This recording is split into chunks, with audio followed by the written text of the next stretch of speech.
Folks, thanks for coming on the line with us today. My name is John Dubas with Premier Marketing. I'm one of the Vice Presidents of Agent Success for our organization. And today we'll be spending the next 45 minutes to an hour discussing the battle of the Texas DSNPs. This is basically an overview of the dual special needs programs that are available in the state of Texas. And as we go through today's presentation, you'll see how we have segmented it by market, and we'll walk through as to how you can find out specifics about programs available in the market that you are targeting. A bit of housekeeping to start. Today's presentation is being recorded and will be sent as follow-up to all who have registered for today's event. Additionally, in that follow-up correspondence, you also have other reference material that we will briefly allude to, along with some links to some previous presentations we have done with specific carriers as to their dual special needs programs. A little bit of housekeeping once again about us as well, a reminder of who Premier Marketing is. We are a national marketing organization founded in 1968. We're one of the largest insurance wholesalers in the country, and we're part of the Integrity Marketing Group platform. We have offices across the country, and we provide insurance services working with independent insurance agents. The contracts we offer are at the highest possible commission levels, and we do offer recruiting contracts as well.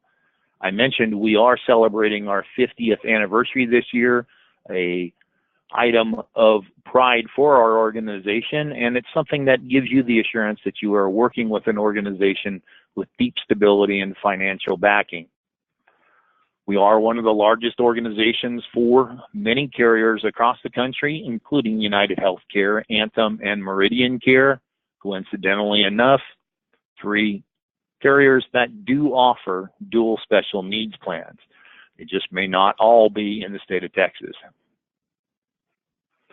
That portfolio of products we offer, in addition to the Medicare programs, which are Medicare Advantage, Supplement, and PDP programs, we do offer a full portfolio of life insurance and annuity programs, final expense programs, long and short-term care programs, disability income, and then ancillary benefit programs as well, such as dental, vision, hearing, critical illness cancer programs, and hospital indemnity programs. That portfolio of products is very large. We're going to go through specifics with the dual special needs plans in a little bit. That is also a very large program for standalone prescription drug programs for the Medicare population, and additionally a very large Medicare supplement portfolio, including 2 brand new Medicare supplements that were just rolled out this past week in Lumico and Union Security. When we deal with special needs programs, we're talking about a specific segment of the Medicare market. And when we narrow it down to Texas, we look at this market in a number of different ways, but specifically by region, because a dual special needs plan may not be available in every county in every state. In Texas, however, there are dual special needs plans available in every county. It's just that the more urban areas may have more options than some of the counties that are a little less populated. So as we go through and we speak to the Texas dual special needs programs, we're going to give a little bit of background on the Medicare market itself, a bit of an overview on the SNPs overall and the dual special needs programs, including specific information that is pertinent to the state of Texas. And that means giving an overview of the Texas Star Plus Medicaid program, additional information about some of the supplemental programs that help with folks of low income, including some information on Medicaid, Medicare savings programs, and LIS as well, and give you some overview of and market specifics in addition to it.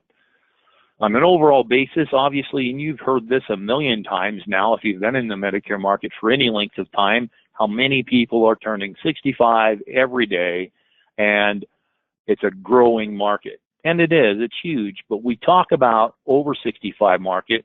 We have to keep in mind that 1/7 of the Medicare population is under the age of 65, accessing Medicare benefits because they are physically or mentally disabled. And that is a segment of the dual special needs market that needs special attention as well, since many of these folks, because they are disabled, are low income and fit this target demographic as well. That's kind of illustrated in this particular slide, where we borrow from the Kaiser Family Foundation to give us information about people within the Medicare market that are affected by special needs programs beyond just dual special needs programs, including C-SNP programs, chronic special needs programs that come into play as well. That, however, is a completely different webinar because it would take an hour on its own as well. When we speak to working the special needs programs, there are a number of categories, but why do we do this? Well, if we're dealing with the low income segment of the market, we are working with people that do have a continuous special election period. So these include full dual eligibles and partial dual eligibles, but it gives us a market that we can work year round. Different carriers who offer these programs have their own language. So we've got a couple of illustrations here with how some of the organizations will label this SEP. Keep in mind, if we play baseball on one field in the National League versus playing baseball in another field in the American League, we've got a little different terminology. So dependent upon the carrier you work with, you want to make certain that you label your applications appropriately. This is a sample from United Healthcare, a sample from Humana, and there are the other carriers as well that offer these programs. We want to make certain that we are labeling our opportunity properly according to the carrier's own language.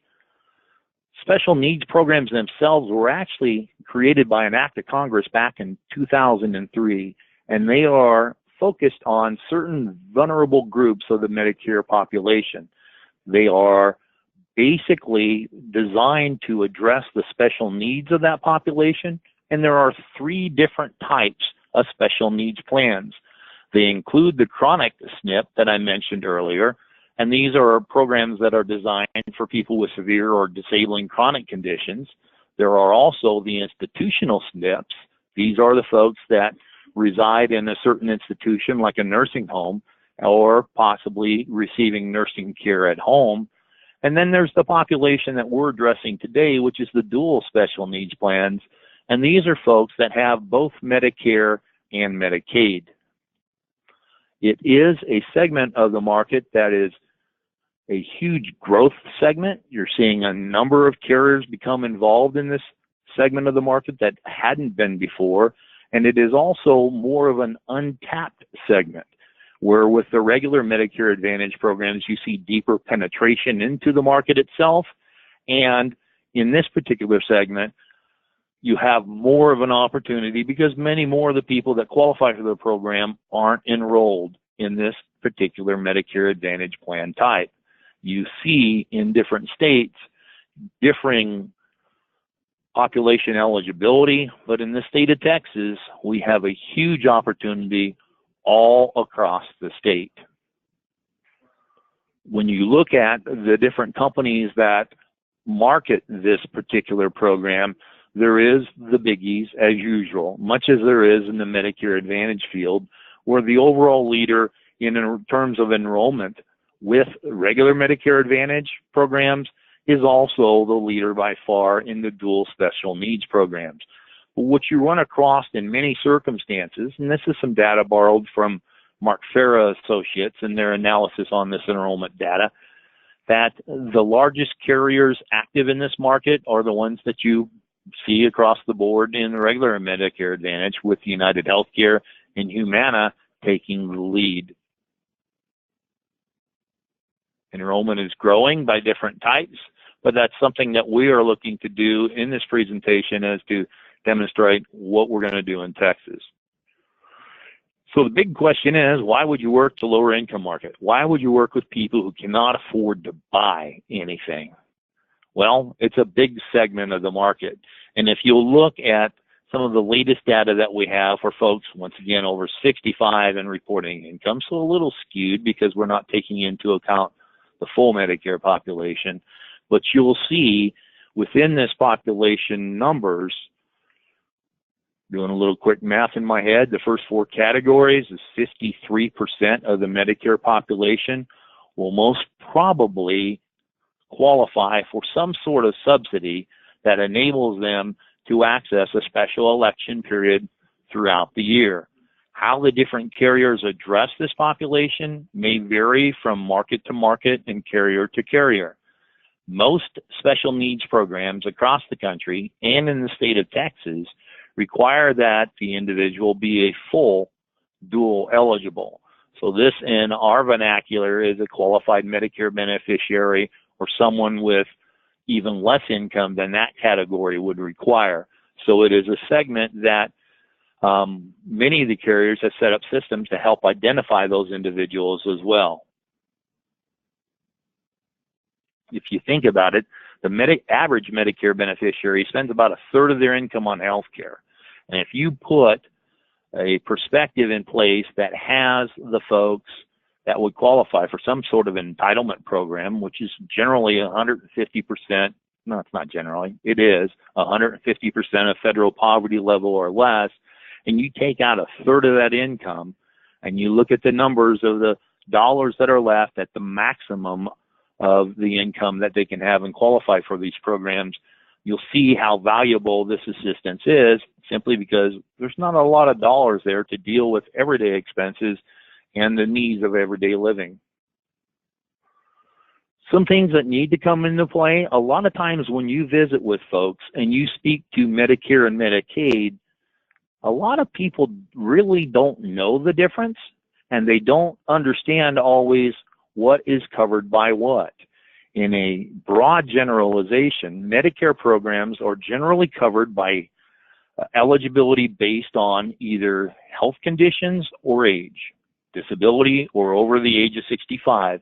Medicaid has nothing to do with someone's age. It does, however, have everything to do with a person's income and assets.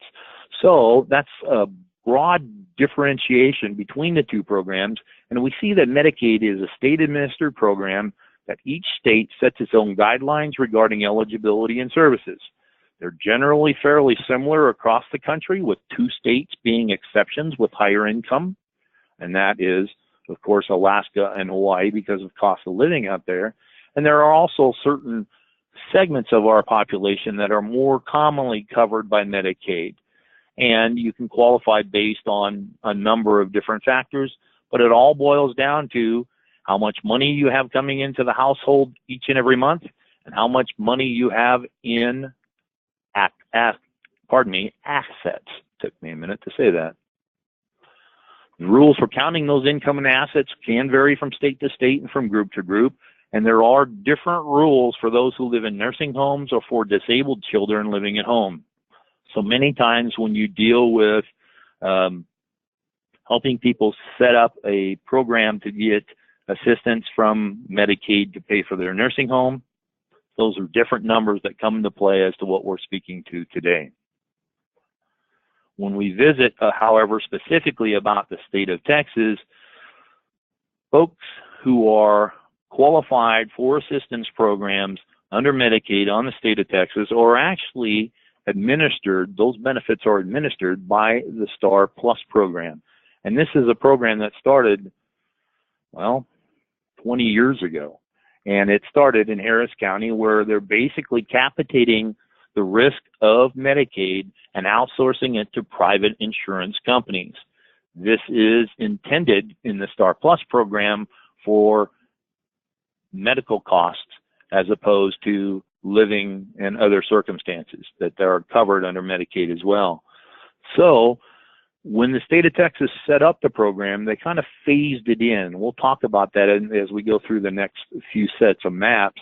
But this is a program then where STAR Plus is responsible for the administration of the benefits and the payment of those claims.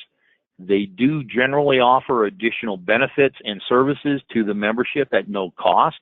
and they are the ones then that pay those claims instead of the state of Texas.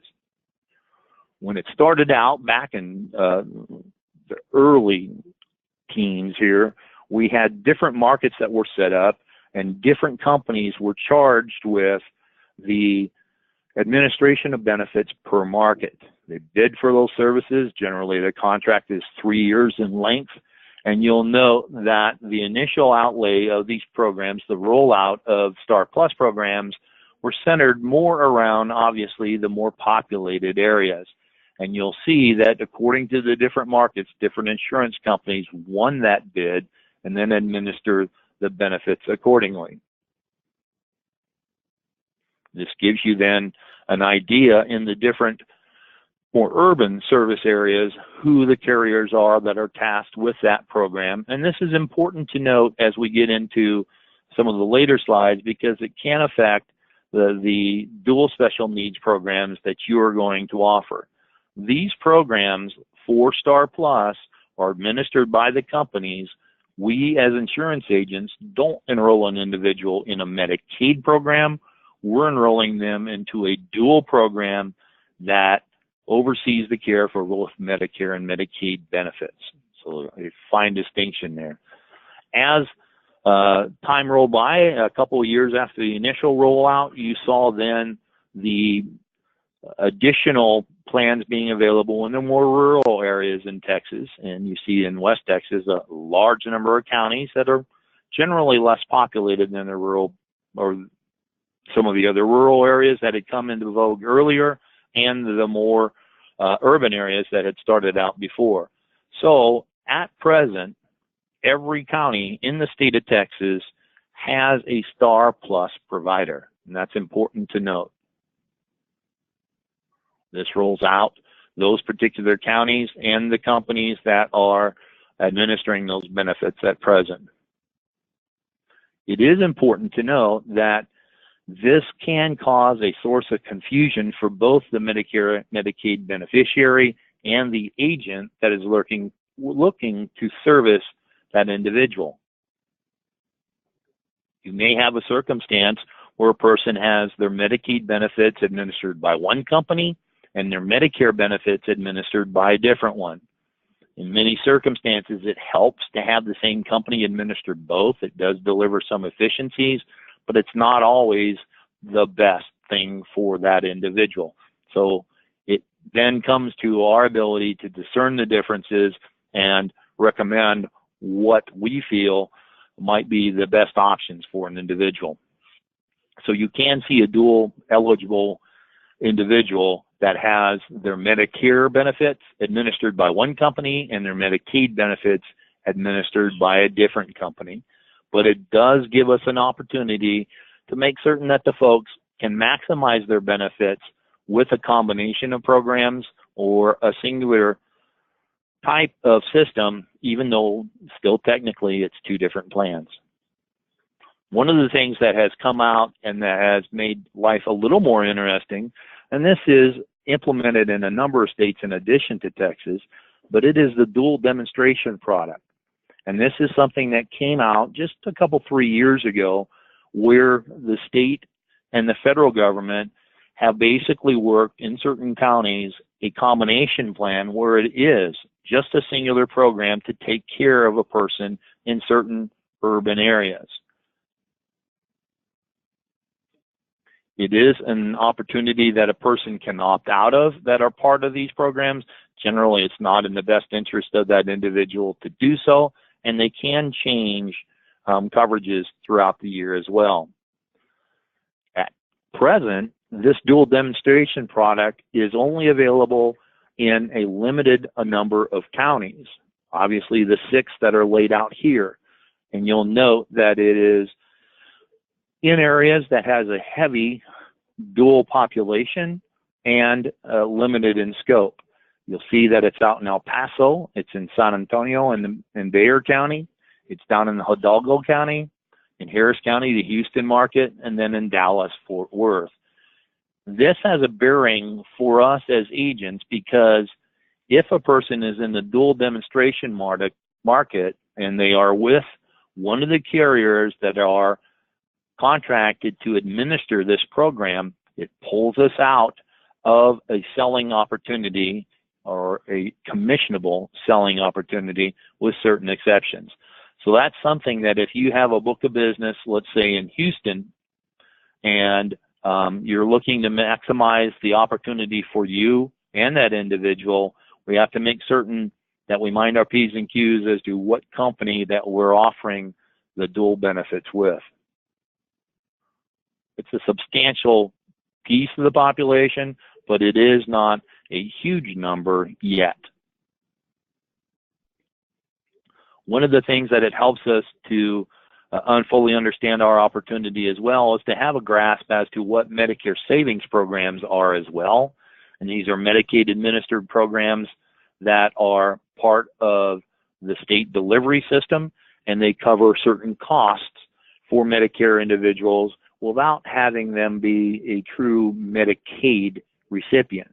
They are receiving a lot of assistance as well, but they are not a true Medicaid individual. These folks may be used to the name coming in a different circumstance where it's a Medicare buy-in program, Medicaid buy-in program, or Medicare assistance programs, or they might just be called an MSP, Medicare Savings Plans. There are different types of coverage within these, and they're basically buying in the individual to the Medicare program, covering some of the premiums and costs that they would have if they didn't qualify for this assistance. The ones that come into play most frequently for us is the Qualified Medicare Beneficiary System. It covers the Part A premium if applicable, and the Part B premium also pays Parts A and B deductibles, co-insurance, and co-payments. It's at 100% of the federal poverty level. And then you'll see the Specified Low-Income Beneficiary Program and the Qualified Individual Program that basically cover the Part B premium and are a program that most of the dual special needs programs doesn't use as a qualifying factor for their DSNP plans. There are some exceptions to that, but generally in Texas, for someone to qualify fully for a dual special needs program, they need to have at least qualified Medicare beneficiary status, which will come on a card that says Star Plus in the state of Texas, but that is the minimum qualification for someone to qualify for full benefits in these dual special needs plans. This will basically give you some background here of how CMS oversees the program, provides matching funds for some of these benefits, but the state is responsible for the administration of the programs. A cheat sheet here for different numbers that are in the different assistance programs. This is a great piece to have in your presentation binder so you don't have to basically memorize the numbers. Different resources available to you here. But we go through all that to give you the background as to what is necessary for someone to be eligible for a dual special needs program.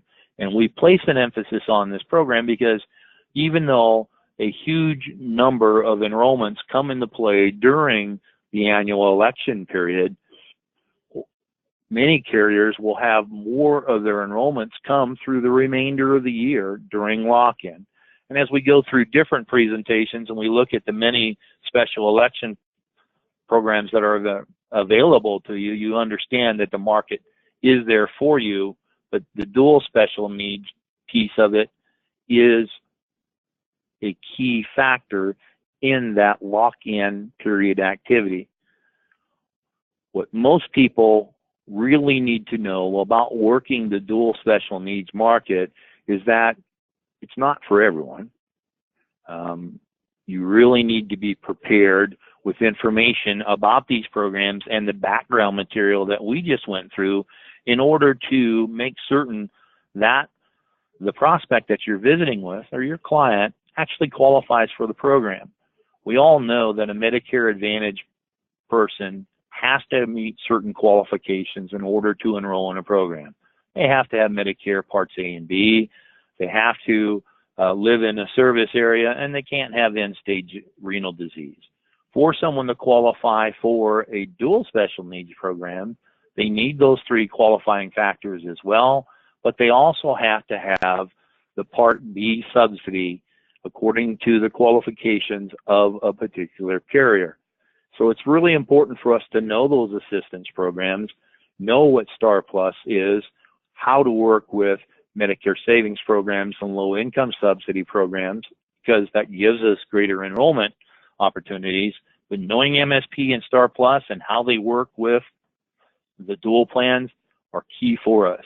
It's also then very important that we know the plan.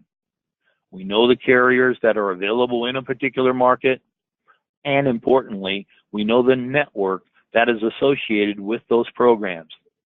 Not only the plans that we are looking to offer to individuals, but also how they cross-reference to the networks that are in play with the Star Plus program with whom they are enrolled. So that is something that is very important for us to know those differences that we've gone through here very briefly, and will be attached to the follow-up to today's presentation with a full rundown on presentations on LIS, MSP, Medicaid programs. It is also an important distinction that we realize that an appointment, hard for me to say, that an appointment with an individual who is a dual beneficiary may well be longer than a regular Medicare Advantage program. When I was the regional for Evercare many years ago, one of the things that we always tried to stress was the fact that education levels tend to be lower for a dual special needs individual, and so we needed to make certain that the vocabulary that we used and the acronyms or lack of acronyms or definition thereof was all part of that presentation. We spoke very slowly. We reviewed the points multiple times, and as we do so, because of that type of presentation, it takes a little longer to go through and make certain that we have totally covered everything that we need to cover with these people.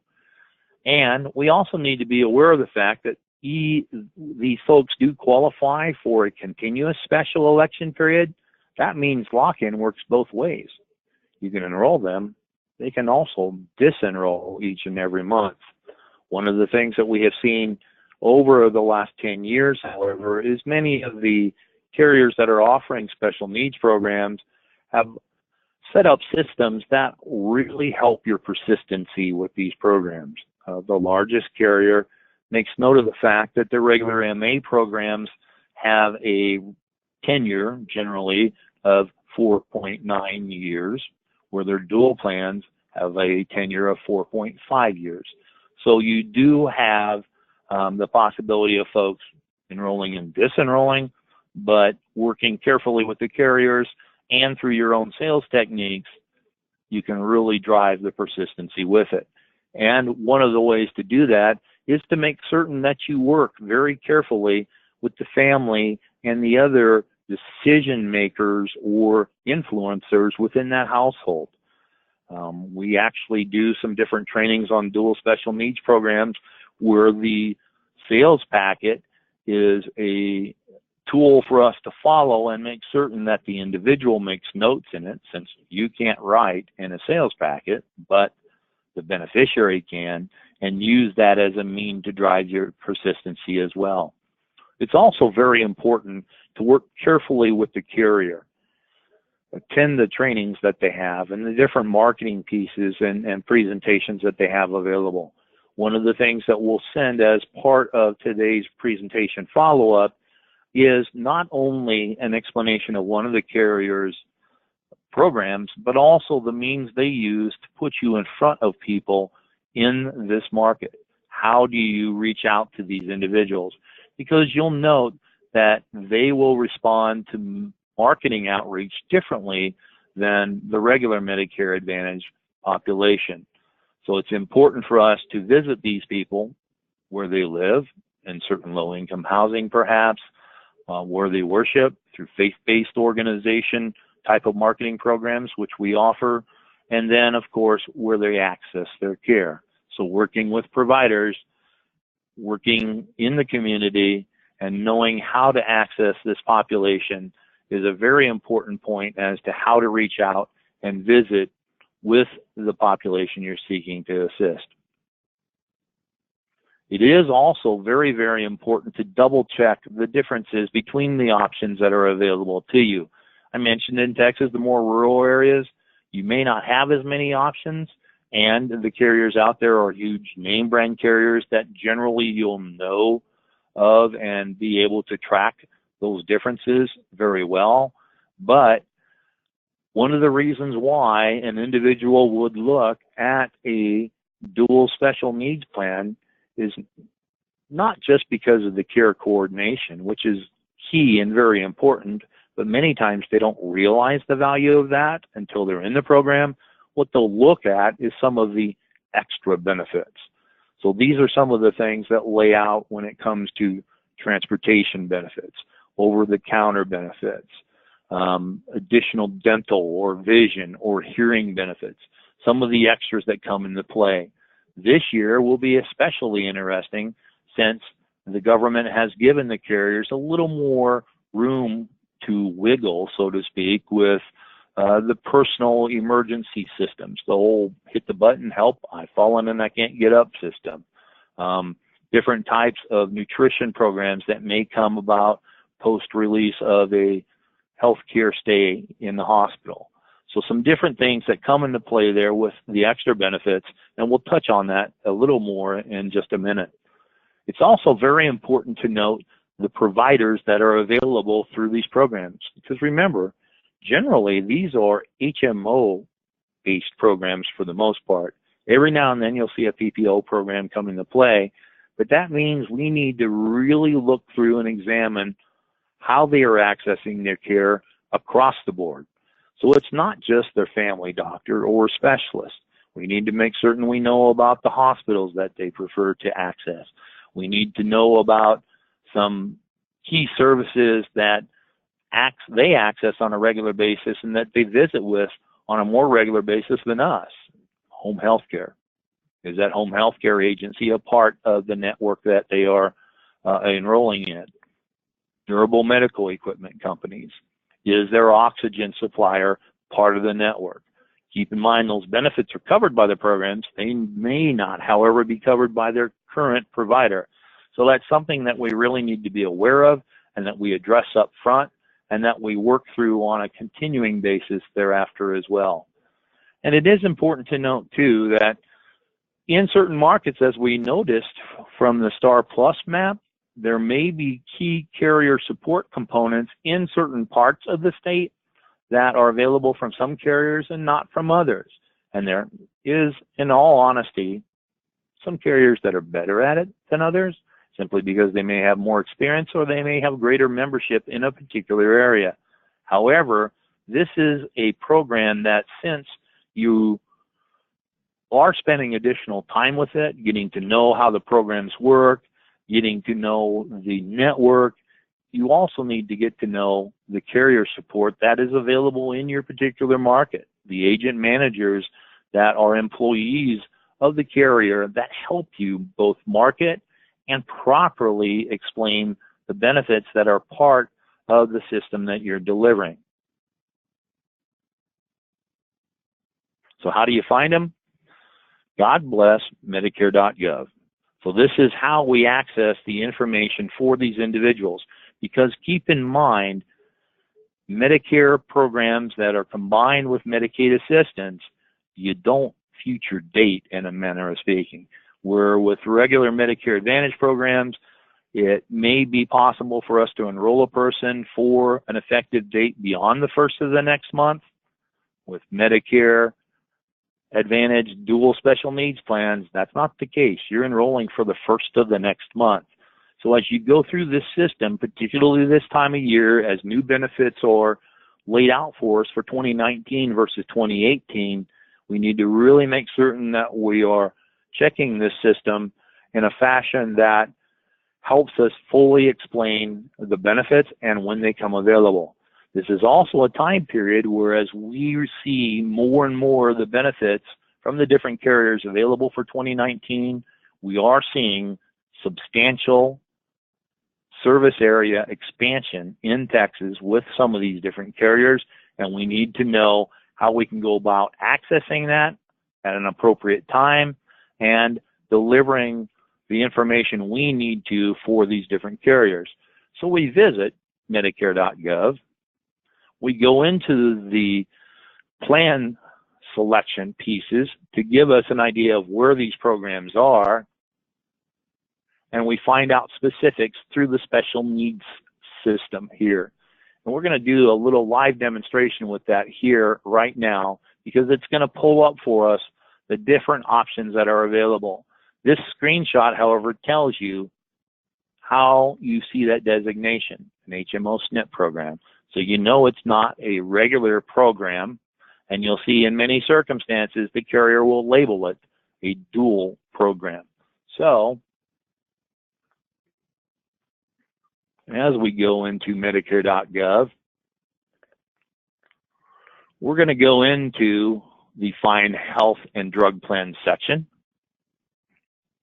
We're going to pull up a zip code here in the state of Texas, Mid-Cities zip code here in the Metroplex, Hurst zip code.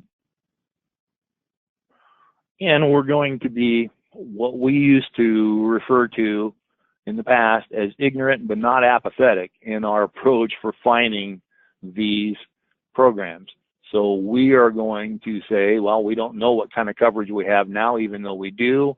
We know the dual special needs plans require at least a Medicare savings program. And we're going to skip adding the drugs simply because we're looking for plan availability, and in this circumstances, not yet a recommendation about programs. You can do that later. This is more of a preparation for determining what programs are available to you. And you'll notice as then we pull up the plan choices in Hearst, we have 26 plans available. However, we don't have the special needs plans included in that until we designate that specifically here by refining our search. You have then the 3 different types of special needs plans that we referenced earlier in the presentation, but we're looking for the folks that are eligible for a dual special needs plans. So these are Medicare and Medicaid individuals. We'll click that, whoops, and then click the Medicare plans with health coverage. It'll think for a moment, and then it's going to take us into the wonderful world of dual special needs plans available in Hearst, Texas. You'll notice that we went from 29 to 35 plans, so there are 6 programs in there that are dual special needs plans. We'll click and look at them all. And you'll notice a portion of these are the programs that are available by the carrier that has the contract for administering the Star Plus program. So in Hearst, Texas, we have a dual special needs plan available as the Star Plus program from AmeriGroup. We have a dual program that's available by United, and on the Fort Worth side, so to speak, with Hearst, they do not have that contract, so it is a standalone dual SNP program. Same thing comes into play from Cigna HealthSpring. Same thing comes into play from the subsidiary of United Healthcare called Care Improvement Plus. Humana has that program there as well. Remember the designations. You have another program available from AmeriGroup, and it is the program that is outside of the Star Plus program combined. You have a program from Allwell, Centene. You have a program from WellCare as well, a couple of them. So what you have then, you start to go into some of the other programs that are just regular MA plans, because they'll tell you it's on an HMO chassis, but it's not a SNP program. So that's your distinction that you have there. To get additional information from them, you need to actually go into the plan itself, and it'll roll into details about the program, how it's rated on a star basis, And generally, you'll see dual special needs plans with slightly lower star ratings than the regular MA plans in many circumstances. And it gives you then an opportunity to look at the costs that are part of it on an overview basis, the plan benefits designations as well.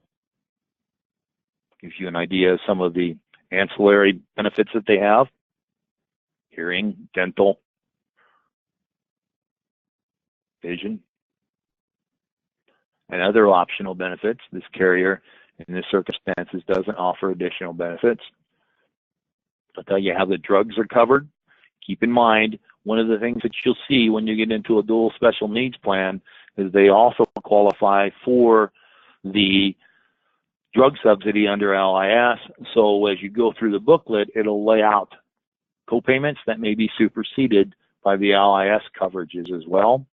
It'll speak to the star ratings once again, and then it'll give you an idea as to how they handle drug coverage. This is an important point when we deal with this population, simply because they tend to be heavier utilizers of medications than regular MA folks, and so we need to stay in tune with what they're being prescribed and how that rolls into the formulary of the different programs. Keep in mind that many of the folks that are on dual plans are more heavily based in generic medication, so we don't see some of the same conflicts that we do with regular MA folks as frequently. So this is something that we can take into account as well. So this gives us then the information that we need for the different carriers, and it gives us the opportunity to go back to and revisit programs in any area of the country, or, as to our point here, more concisely to the point, what's available in the state of Texas. When you look in the state across this huge expanse that we have, I basically broken this down into 6 different categories. We've got the North Texas, Dallas-Fort Worth market, the San Antonio market, the area in Houston, El Paso, the Rio Grande Valley, and in Tyler. And I did this mostly to make certain that we could see that the offerings will vary from market to market. And next year we'll see perhaps even greater diversity in this, in the fact that I know of at least one other carrier that is offering a dual special needs program next year that's not in any of the markets this year. And you'll see that it gives us then an idea as to, well, if I'm engaged in this particular market, what do I need a contract with? With whom should I affiliate? And how do I best handle this opportunity? One of the things that this brings up, much as what we do when we go through our Medicare supplement quote engine, that presentation coincidentally is tomorrow, it gives us an idea of what we need in our portfolio and how we can go about learning more about the programs. So as you dive into these different markets, let's take Dallas-Fort Worth, for example. You've got 9 different offerings. And while Care Improvement Plus is a subsidiary of United Healthcare, it is a different program than their United Healthcare Community and State program. So you have differences in the programs, and you have to then realize, what do I need to do to become proficient in the offerings and do what is best for my prospect and client? Well, you start to get into what's best. Let's look at what breaks down the differences between these programs. One of the first things, obviously, you'll look at is benefits. The base benefits that are available through the health programs are all pretty well consistent because they are covered by Medicare and Medicaid when they're accessed through a contracted provider. What you see the difference in is then the ancillary benefits that we referred to as well. When we clicked in the program and it said, okay, here's what we have for dental, here's what we have for vision. You go into that program, it also then the carriers that offer the extra benefits, the over-the-counter benefit, the transportation benefit, the personal alert system, different programs like that, which can be a differentiator.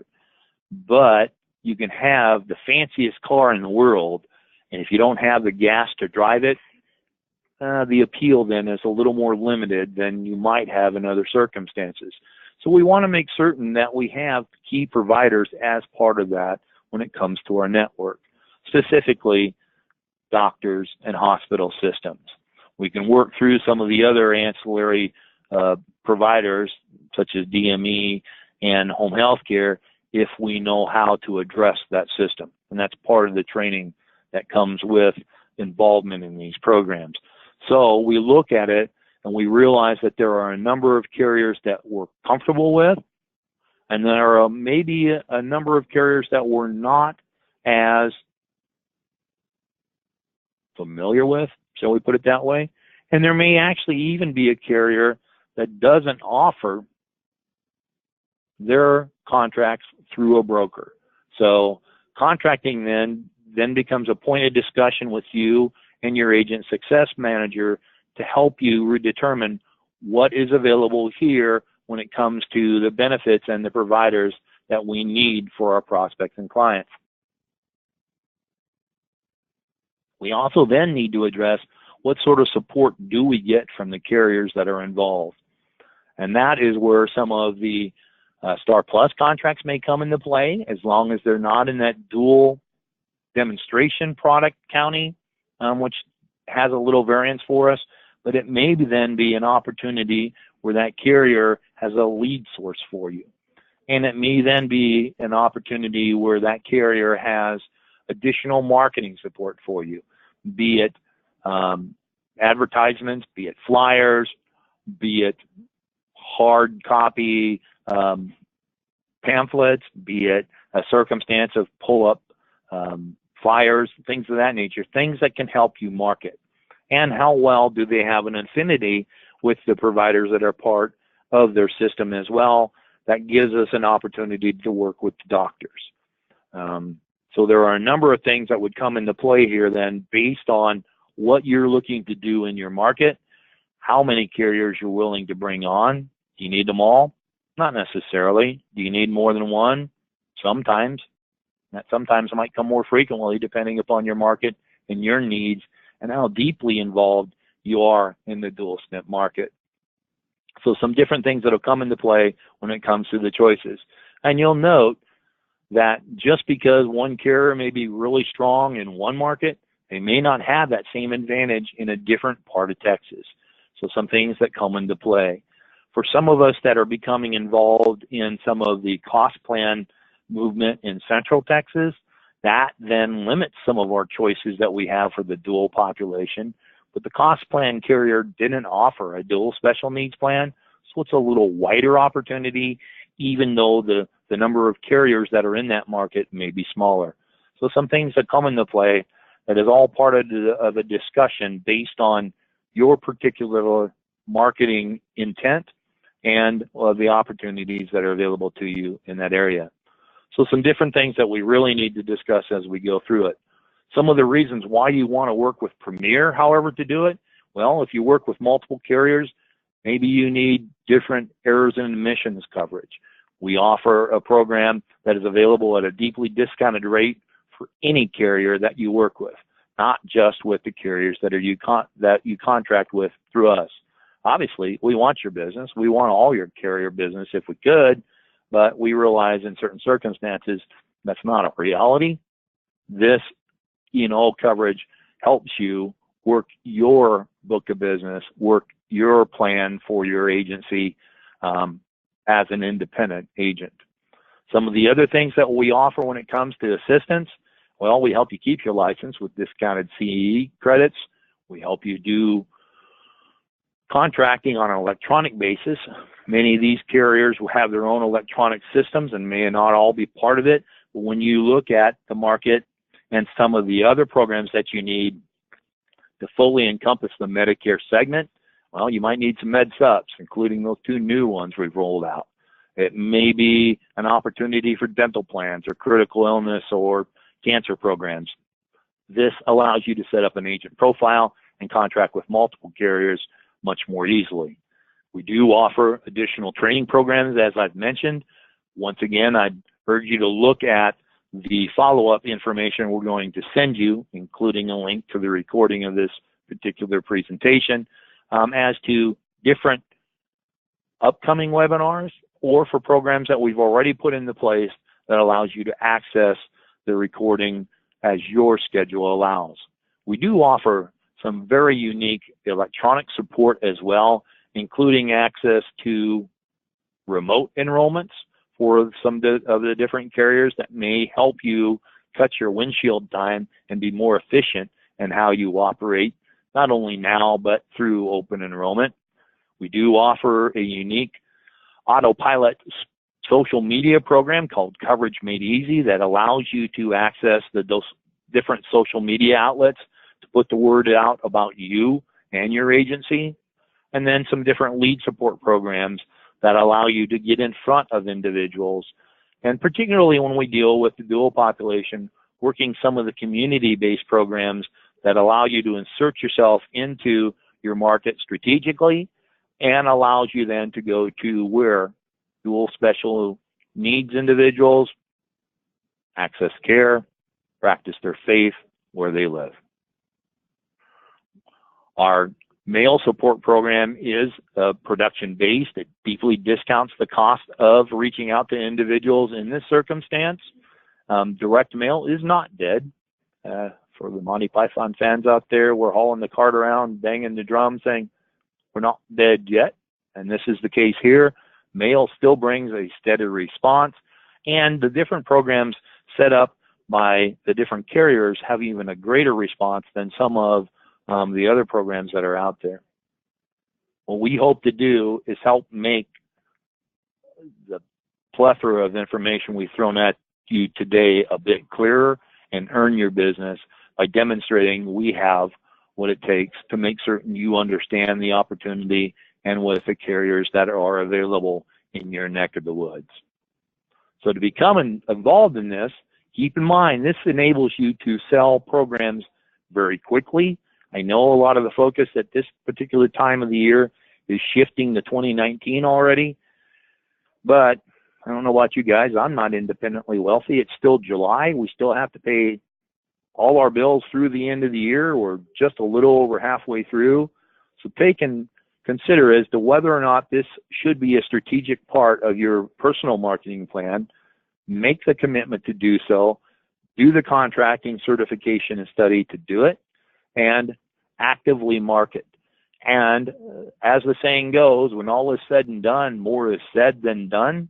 Well, we can't procrastinate. We need to start doing business now. This is contact information for our staff here with Premier in the Dallas office. You're working with a marketer out of another location, obviously. Work with those individuals. They have this information as well. We'll make certain that we help communicate, since we have a lot of experience here in the state of Texas, longer than I care to admit in certain circumstances. We can also act as a resource for you and make certain that we do everything we can to aid in the success of your insurance agency. So, if you're so inclined, respond to the follow-up that we're going to be sending out here very shortly, or give us a call at 1-800-365-8208 and speak with the marketer that you've been dealing with, or if you're new to our organization, visit with us. And we do, of course, have our website ready and available for you to access additional information as well at premiersmi.com. All that said, I want to thank you for spending nearly an hour with me today. Watch for the information that's going to be sent to you, and reach out to us as well to be a part of an opportunity to earn a good living and help people as well. We look forward to visiting with you down the line, and we wish you good selling. Thanks so much.